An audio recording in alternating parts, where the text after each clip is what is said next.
আসসালামু আলাইকুম। এখন শুনবেন সংবাদ শিরোনাম।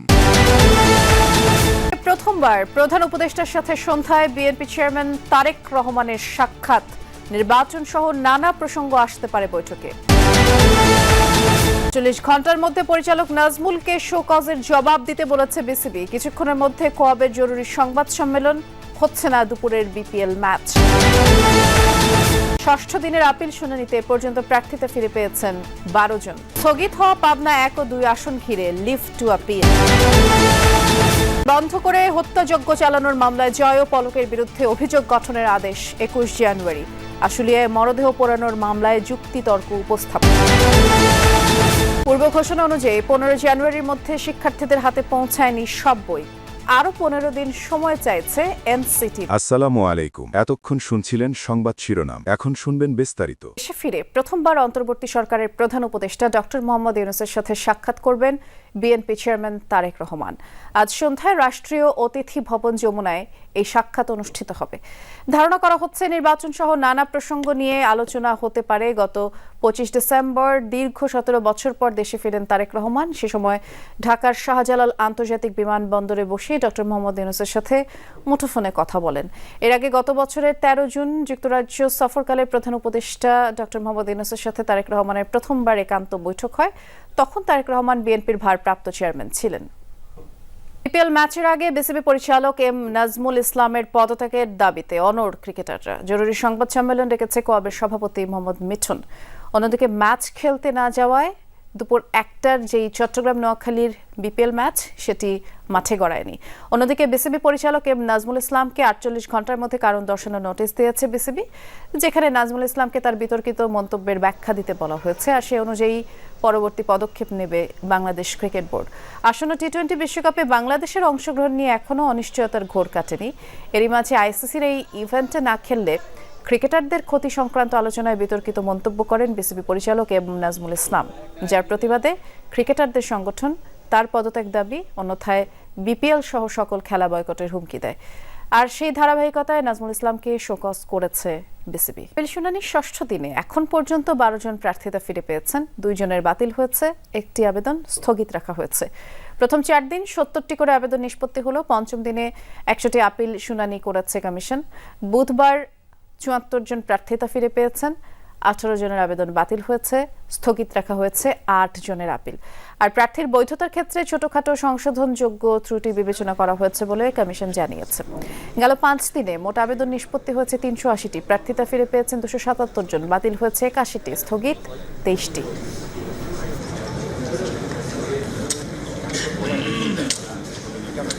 হাসিনা খান চৌধুরী, ময়মনসিংহ ৯ নান্দাইল আসন।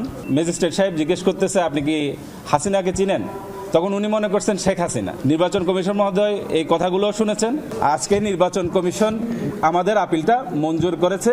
যেই ঘরটা একটা সাইন দিলেই ফিল আপ করা যায়, যেটা ওদের দায়িত্ব ছিল, সেই কর্মকাণ্ড তারা সুস্পষ্টভাবে করতে পারেননি। স্থগিত হওয়া পাবনা ১ ও ২ আসনের সংসদ নির্বাচনের ইসির সিদ্ধান্তের বিরুদ্ধে লিভ টু আপিলের শুনানি চলছে প্রধান বিচারপতির নেতৃত্বাধীন আপিল বিভাগে।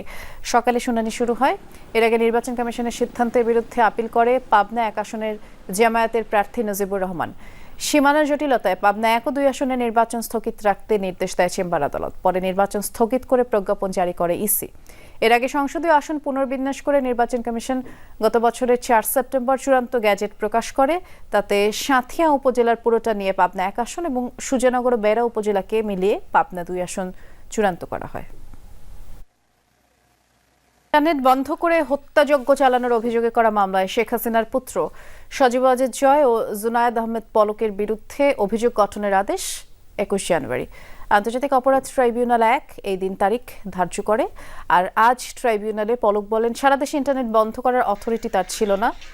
আর এর আগে শুনানিতে প্রসিকিউশন অভিযোগ করে তৎকালীন সরকারের সরাসরি নির্দেশে ইন্টারনেট ও সামাজিক যোগাযোগ মাধ্যম বন্ধ করা হয়েছিল।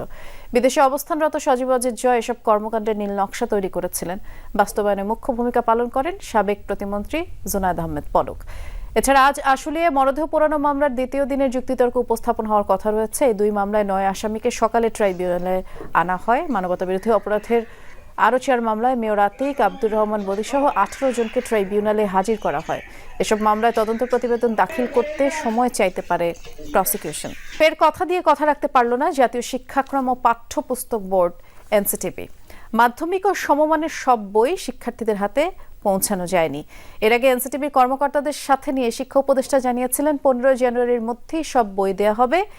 এখন সব শিক্ষার্থীর কাছে বই পৌঁছে দিতে আরও 15 দিন সময় চাইছে এনসিটিবি। গেল 28 ডিসেম্বর এনসিটিবি অডিটোরিয়ামে এক অনুষ্ঠানে চলতি বছরের পাঠ্যপুস্তকের সফট কপি অনলাইনে উন্মুক্ত করে দেওয়া হয়। প্রধান অতিথি ছিলেন শিক্ষা উপদেষ্টা সিআর আবরার। তখন প্রশ্ন ওঠে, বিনামূল্যের পাঠ্য বই বিতরণে বিলম্ব হওয়ার চাপ সামলাতেই কি এত আয়োজন করে সফট কপি ওয়েবসাইটে আপলোড? আমার উপরে নানান রকমের সাজেশন। শিক্ষা উপদেষ্টা জানান 15 জানুয়ারির মধ্যেই শতভাগ বই শিক্ষার্থীদের হাতে পৌঁছাবে। আর সে সময় এনসিটিবি বলেছিল অল্প কয়েকদিনের কথা। আমাদের কাছে মনে হতে পারে যে আমরা পারবো না, কিন্তু আসলে আমরা পারবো। কিন্তু এখনো প্রায় 1 কোটি বই পৌঁছায়নি স্কুলে। এতে শিক্ষাবর্ষের প্রথম মাস অনেক বিষয়ের বই ছাড়াই শেষ করতে হবে শিক্ষার্থীদের। এনসিটিবি বলছে যথাসময়ে বই দিতে প্রিন্টার্সগুলোকে তাগাদা দিচ্ছেন তারা। একদম ছোট লেভেল আসলে কাজ করেছি আমরা। একটা প্রেসের সে বলল যে তার প্রেসের ট্র্যাক ধরতে পারছে না, রাস্তা সংস্কারের কাজ চলছে। আমরা কিন্তু তখন সিটি কর্পোরেশনের সাথে কথা বলেছি যে আমরা কাজটা 1 মাস পিছিয়ে দিলে আমরা এই কাজটা জাতির গুরুত্বপূর্ণ কাজটা করতে পারি, এবং ওনারা সেটা করেছেন।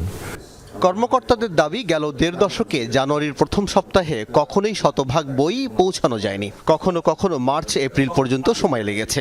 সেই অর্থে এবার 30 জানুয়ারির মধ্যে বই গেলেও তা এনসিটিবির জন্য নতুন মাইল ফলক। যদি জানুয়ারির মধ্যে শেষ করতে পারি, এটাও আমি মনে করি যে এনসিটিবির একটা বড় অর্জন হবে। গুণগত মানটা যেন আমরা এনশিওর করতে পারি, সেটার জন্য আমাদের অনেকগুলো ইন্টারভেনশন ছিল। আমাদের প্রত্যেকটা প্রেসের জন্য আমাদের একজন করে, কোথাও কোথাও 2 জন, কোথাও কোথাও 3 জনও আমরা আমাদের মনিটরিং কর্মকর্তা কাজ করেছেন। তারা 7/24 আসলে কাজ করেছেন, আমাদের কোনো ছুটি নেন নাই ওনারা। ষষ্ঠ থেকে অষ্টম শ্রেণীর জন্য পুনরায় দরপত্র আহ্বান করায় এমন জটিলতা বলে জানিয়েছে এনসিটিবি। পিপিআর শর্ত অনুযায়ী তাদেরকে আমাদের ফেব্রুয়ারির 4 তারিখ পর্যন্ত সময় দিতে হয়েছে। এবার সাধারণের সাথে মাদ্রাসা ও কারিগরি মিলিয়ে 30 কোটি 2.5 লাখ বই দেয়া হচ্ছে শিক্ষার্থীদের। প্রবাসী শ্রমিকদের মুখে অনেক বাহবা দিলেও তাদের জীবনমান উন্নয়নে কোনো কাজ হয় না বলে মন্তব্য করেছেন বিএনপির স্থায়ী কমিটির সদস্য নজরুল ইসলাম খান।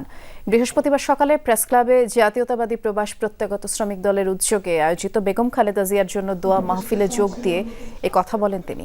জানান, প্রবাসীদের কল্যাণের জন্য একটি স্থায়ী কাঠামো দাঁড় করানো দরকার।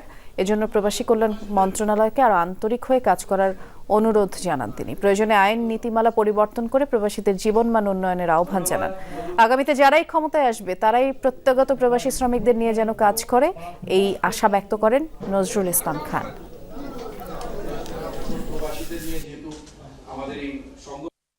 প্রবাসীদের কল্যাণের জন্য একটা স্থায়ী রাষ্ট্রীয় কাঠামো প্রণয়ন করবেন।